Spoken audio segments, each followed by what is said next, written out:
Donc j'étais dans mon sous-sol, j'étais en train de jeûner pendant 40 jours, et puis j'ai eu cette vision. Et dans cette vision, il y avait un grand feu de forêt. C'est comme s'il y avait une démarcation, il y avait un grand feu de forêt, le feu était là, et moi j'étais du côté où il n'y avait pas de feu, et puis j'étais en train d'éteindre avec une lance à incendie un feu. Et le feu était tellement énorme, je n'arrivais pas à éteindre le feu. Et à côté de moi, comme je voyais en perspective, il y avait des gens qui étaient là, les bras pendants, ils n'avaient rien pour éteindre le feu. Alors il y avait des piles de tuyaux enroulés, vous savez les tuyaux de pompiers, et puis je déroulais les tuyaux, je leur donnais le tuyau, et après ça, j'allais connecter le bout du tuyau à une énorme pompe qui pompait dans le fleuve. Et au moment où je l'ai connecté, il y avait une telle puissance qui sortait du tuyau, à cause du recul, de la pression, les gens, ils ne savaient pas quoi faire à deux, ils devaient être à deux pour tenir le tuyau. Et là, je me suis arrêté, j'ai dit, il faut que je fasse attention, si je prie pour les gens qui ne savent pas quoi faire, ils vont faire des erreurs, il ne faut pas que je prie pour tout le monde. Et alors, j'ai commencé à prier là-dessus, et le Seigneur m'a dit, n'aie pas peur, les gens vont apprendre, n'aie pas peur, communique le feu. Et là, la vision a continué. Et là, j'ai vu les gens qui, au bout d'un moment, ils étaient capables de tenir la lance et ils étaient capables d'éteindre le feu. Après ça, une amie pasteur qui est sur notre staff maintenant, pastoral, pasteur Marjorie, a fait 2 rêves de moi. Et dans ce rêve, c'est 2 fois le même rêve. Et si ça arrive 2 fois, c'est parce que c'est récurrent. C'est assez important. Et il y avait une grande boîte avec plein de cadeaux, avec des noms sur les cadeaux. Et en fait, moi, mon rôle, c'était je prenais les cadeaux et je les distribuais à des gens. Et quand les gens recevaient ces cadeaux, ils passaient d'un stade de juste assis dans les bancs de l'église à des gens qui manifestaient la puissance de Dieu, qui guérissaient les malades et qu'il y a plein de choses qui se passaient. Et c'est quelque chose que j'ai vu se produire. Donc moi, je suis juste un canal. C'est pas la bénédiction de David Terry. C'est juste, voici un mandat que Dieu m'a donné et c'est pour ça que je le fais. C'est pour ça qu'on a lancé l'école. C'est pour ça que ça ne repose pas sur nous. C'est vraiment, on veut que vous soyez équipés, on veut que vous soyez relâchés. Et je suis tellement béni d'entendre des témoignages de gens qui sont guéris, de ce que Dieu fait, de gens qui sont sauvés. Oui.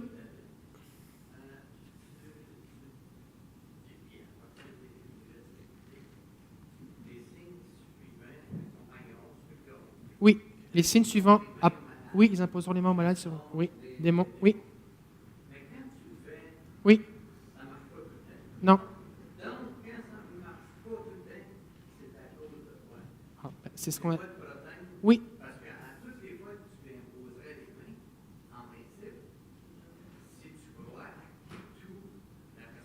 Oui. La question c'est, qu'est-ce qu'on fait si on n'a pas 100% de succès? Alors on a un exemple dans la Bible, c'est ce qui arrive aux disciples, avec l'enfant à la sortie de la montagne de la transfiguration.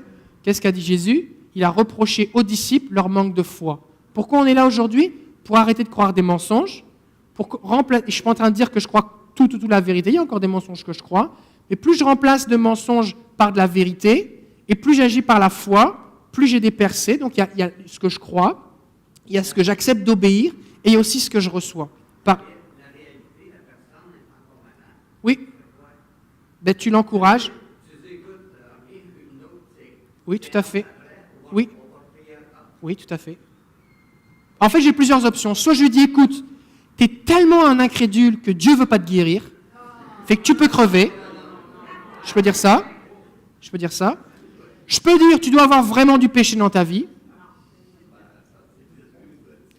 Je peux dire, Dieu n'a pas envie de te guérir maintenant, mais plus tard, ce sera le bon moment. Alors en attendant, souffre, parce qu'il aime ça. Ou je peux dire, écoute, je sais une chose, c'est que Jésus sur la croix est mort pour tous les péchés et pour toutes les maladies. Ça, c'est la vérité. Ça, c'est la vérité, c'est ce que Dieu dit. Ça, ici, maintenant, mon expérience à moi, c'est que je prie pour toi et présentement, tu n'es pas guéri. Ça, c'est mon expérience. Mon expérience, la vérité. Bon. Donc, soit je diminue la vérité, Dieu n'avait pas envie aujourd'hui, soit je dis, c'est à moi de m'élever. Par exemple, si je reste dans mon sofa à rien faire et que je continue de croire des mensonges et que je prie pour personne, c'est sûr que je ne vais pas avoir des guérisons. Et mon expérience va rester là. Mais plus je prie pour des gens, plus je me mets à croire ces choses, plus je prie pour recevoir plus du Seigneur, plus je recherche sa présence, plus j'écoute sa voix, plus je reçois des visions, plus je cultive l'intimité avec lui, plus j'en vois. Est-ce que je vois 100%? Non. Non. Si c'est une bonne question, non, je ne vois pas 100%. Mais les meilleurs joueurs de baseball,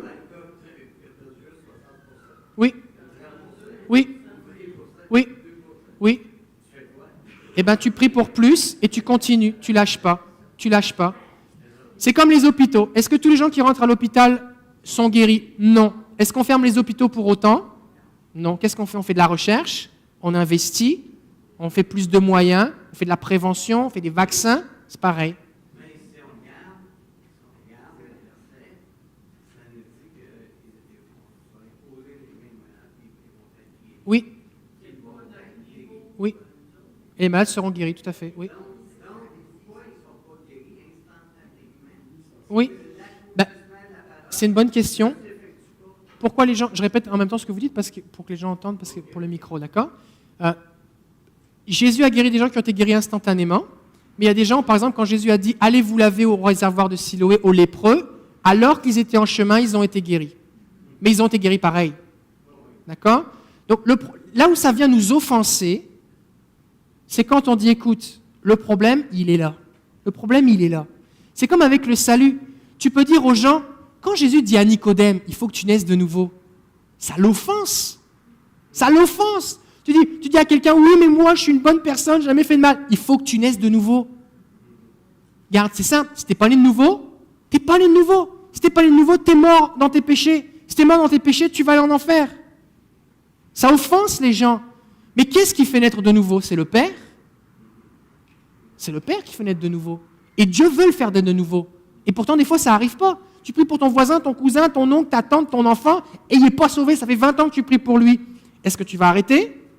Non. Est-ce que tu vas dire, bon, comme lui n'est pas sauvé, ben, je prierai pour personne d'autre tant que lui ne sera pas sauvé? Non. Je dis, Seigneur, moi, je ne comprends pas tout, mais je sais une chose, c'est que sur la croix, tu es mort pour tous les péchés. Il y a un combat, il y a une lutte. Et je sais une chose, c'est que si je témoigne plus, je vais voir plus de gens sauvés.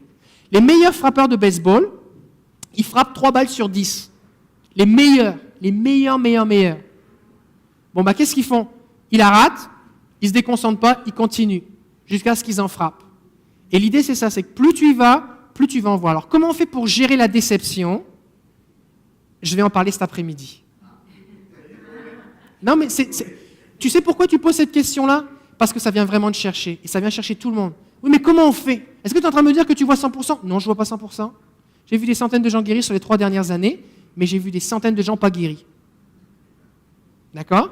Mais je sais une chose, c'est que si je n'avais pas prié pour les malades, j'en aurais vu aucun guéri. Aucun.